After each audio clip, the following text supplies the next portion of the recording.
Good morning and welcome to the Worship Cafe. My name is Olan and I just want to share a few of my thoughts. Today I'll be speaking about the power of one. The power of one. Now, this phrase means a lot of things to a lot of different people, and this has nothing to do with the movie The Power of One. In fact, when I Googled it today, I discovered actually there's a movie. Well, I'm not going to let that, change what I've planned. I'm just going to say what's on my mind. So, the power of one.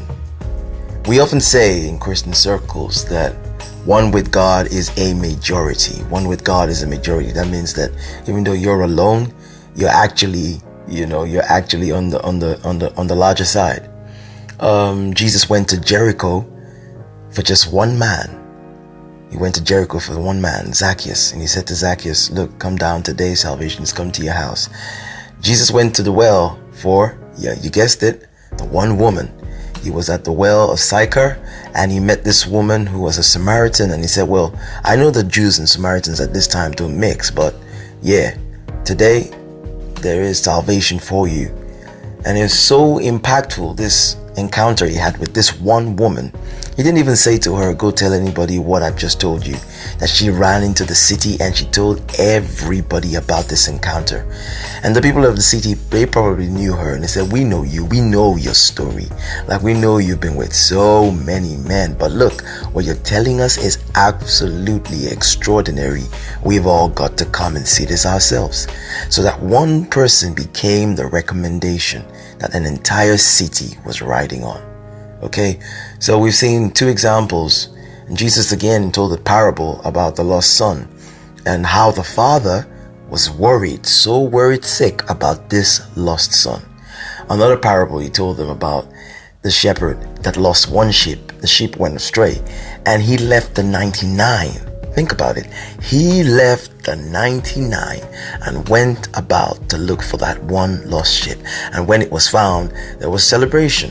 The same as when the lost son came home, there was celebration. They killed the fattest calf and, it was brilliant. Now, what is this all about the power of one? A few observations is, the first thing I would like to think about it as a customer. That first person that patronizes you gives you instant validation. When we shop online these days, they ask you to leave a review. They want people who find this link tomorrow to think, "I don't want to be the first person. I want to look for somebody else who's done it, even if it's just one person." And I hope he's left a good review. It's a 5-star review. This person has one patronage, but it's got a 5-star review. I'm going to trust that I'm not going to be the first person. I'm not going to get burnt. This one person gives you instant validity. You can have the craziest ideas. You're sitting at a board meeting and they're saying, "Look, we need an idea for this charity. We want to jumpstart something. We want to go out and market aggressively." And somebody across the room just shouts, "Why don't we go and dance in the streets?" And everyone's looking like with queer eyes, like, "What? What did you just say?" "Oh yeah, we just dance in the street." And somebody's about to shut you down and say, "That's a crazy idea. It's not going to fly." And somebody else across the room says, "Yeah, I like that. We'll do that." And depending on how influential that one person is, that crazy idea might begin to look less and less crazy until every other person thinks, "Well, if this person can say yes to such a ludicrous idea, perhaps there's some merit in it." And they say, "Okay, well, we'll try that." And so something that looks outlandish, something that looks absolutely abstract, all of a sudden, because of that one person that gives it validity, begins to look really, really promising and enterprising. And that's the thing. Sometimes as musicians, as singers, as creative people, we kind of downplay the power of that one person, whether it's ourselves, saying to ourselves, "We can do this," or when people come to say, "Oh, thank you, I love your work, I've been following you on social media and I'm happy to get to meet you," you're thinking, "Well, it's just the one fan, or it's just this one random person," rather than looking at that person and say, "Oh, thank you.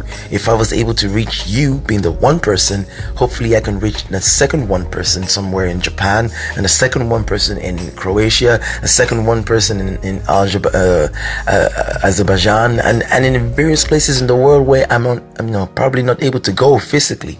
It's about finding and recognizing the power of that one person in that remote location and how that person can become the recommendation that you need. I know businesses do this all the time. Sometimes we downplay customers because we think the value of what they've bought initially from us is so low. I mean, how much business is he bringing anyway? I have more high profile customers to look after. But we don't realize that one person might just be that influencer that we need to break into circles that we have not been able to break into. So whether it's business, whether it's in ministry, whether it's in singing, in being creative, in sharing your ideas and talents and giftings with the world, never downplay the power of that one individual. That one person who comes around at the end of the show and says, thank you for what you did today. It really inspired me. Don't downplay it. Don't say, oh, I'm supposed to have 10,000 followers right now. Look, even if it's just a one person who listens to this podcast is already a success, and thank God, thank you all the listeners. We had over 64 people on the last podcast. Yeah.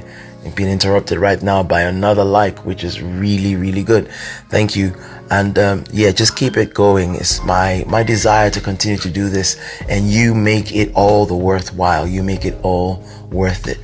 So I just want to say, in learning from the power of one person, is find that one person that you can celebrate, and then repeat the process all over again. So if I find that one person here in London, I can expect to find that one person somewhere in Nigeria, or find that one person in South Africa, in Joburg, or find that one person anywhere else on the planet. And as I begin to connect these singular people and they connect their friends, you see that I'm growing a following already. And it could be you, it could be me, it could be with anyone who is creative. So we're learning to stay humble. We're learning to continue in our attitude as the underdog. And the underdog is grateful for every bone thrown at him, for every thank you, for every encouragement, for every word spoken in season.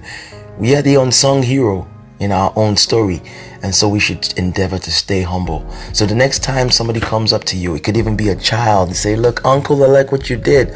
You sang well, or that picture looks great, that painting looks great, or that word you spoke today really inspired me.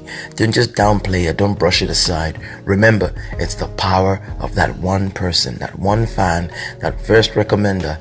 That's all you need. And if you carry on in that attitude, it's not going to be long until you have literally the whole world, coming to associate themselves with the thing that you do. God bless you. This has been my rant on the power of one. If you had a few thoughts about this, things that I didn't say that you want to include, please feel free. Get in touch all the time. I'm taking calls and messages from people. I want to improve this, and I'm hoping that this has helped the one person. God bless you. Have a wonderful week. It's been your host, Olan. Speak soon.